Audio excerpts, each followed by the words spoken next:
The 2016 Mitsubishi Outlander PHEV Baja race car. Hybrids are unquestionably here to stay in the world of motorsports. From the KERS systems used in Formula One to the hybrid race cars that have won the last 4 years in a row at Le Mans, hybrid technology has proven very useful for going fast. But plug-in cars haven't quite so readily adopted for racing, as limited range and long charging times make them of limited use. But Mitsubishi is really determined to make the idea work with its rally car based on the Outlander plug-in hybrid. The car has been racing for a while, but Mitsubishi made some changes to it ahead of the Baja Portalegre 500 race. Mitsubishi has even enlisted the help of two-time Dakar winner Hiroshi Masuoka. So if anybody can make the car a success, it's him. Masuoka is also serving as team captain, and as a co-driver he has Pascal Maimon, who also did co-driver duty when Masuoka won the 2002 Dakar Rally. The car has competed in the Asia Cross-Country Rally for the last 3 years, alongside a number of more traditional off-roaders made by Mitsubishi, such as the Triton and the Pajero, but this will be its first time at the Baja Portalegre 500. Continue reading to learn more about the Mitsubishi Outlander PHEV Baja race car. Exterior. The race car is based on the production version of the Outlander PHEV, and this is all done to drum up publicity for the production car as a viable choice of plug-in. The appearance of the vehicle has been changed as little as possible. It's wearing a livery for the race, of course, and it has big off-road tires as well. The suspension has been beefed up and raised to give it more travel, and the wheel arches have been extended to make the wheels fit. There is also a large single Evo 8X style hood vent, but the rest of the bodywork has been left alone.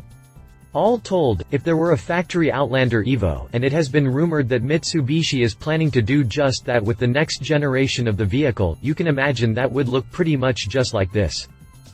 Interior.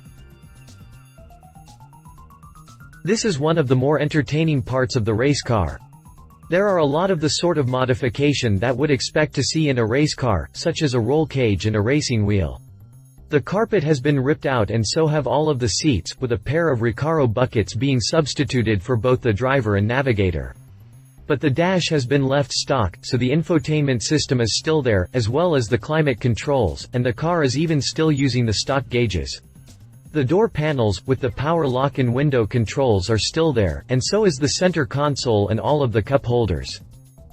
Drivetrain. The Outlander has received a number of changes, not only from the stock version of the vehicle, but also from previous versions of the race car. The race car, just like the road-going version, has electric motors to send power to the wheels, while a gasoline engine attached to a generator produces electricity when the battery gets depleted. The power output of the motors has been turned up for the race car, and the car has also therefore gotten a bigger generator. The race car, just like the road-going version, has electric motors to send power to the wheels. There is a bigger drive battery as well, although it isn't entirely clear whether or not the vehicle gets plugged in at all anymore.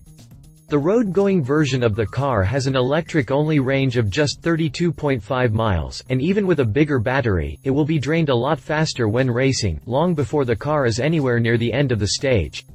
So do they even bother plugging it in at this point? We couldn't say for sure, and it's not as though there are any other plug-in hybrid rally cars to compare it to. Competition. Honda Insight Hybrid Rally Car by Oaktech. There really aren't any plug-in hybrid rally racer to compare the Outlander to, which is sort of the point. But there have been a couple of traditional hybrids built for rallying, including this unassuming-looking Insight. This was the hybrid rally racer that was famously kicked out of the Formula 1000 Rally Championship for being too fast back in 2011. Like Mitsubishi, Oaktech took a chance on technology that had never been used in the series before. But it worked a little too well in this case and they got the boot. Read our full review here. Citron C4 Hybrid WRC. Citron was the first manufacturer to look into the possibility of making a hybrid rally car back in 2009. At that time, Sébastien Loeb was king of WRC, and he ruled from a Citron-built throne. so the C4 Hybrid car was just a hybridized version of the car that was the current WRC champ. It never actually raced, and Peugeot soon switched to the DS3 anyway, but it was an interesting idea for a little while there. Read our full review in here. Conclusion.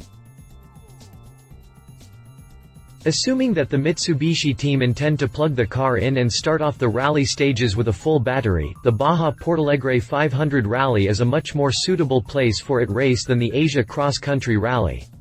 Not only is the rally itself much shorter, but the stages are as well, allowing for the car to fully recharge overnight. Mitsubishis are a common sight at both events, but it seems that this one is better suited to a plug-in vehicle, and hopefully this means we'll be seeing some better results from the Outlander PHEV. Love its similarity to the production vehicle makes for good publicity. More power and bigger battery are never the wrong choice. Finally racing in a more appropriate venue. Leave it. Long distances seem to render the plug-in aspect irrelevant. Mitsubishi already has a much better rally car. Exactly 0 people have ever bought an Outlander PHEV to go off-roading. If you liked this video, please share your thoughts in the comments below and don't forget to hit the subscribe button.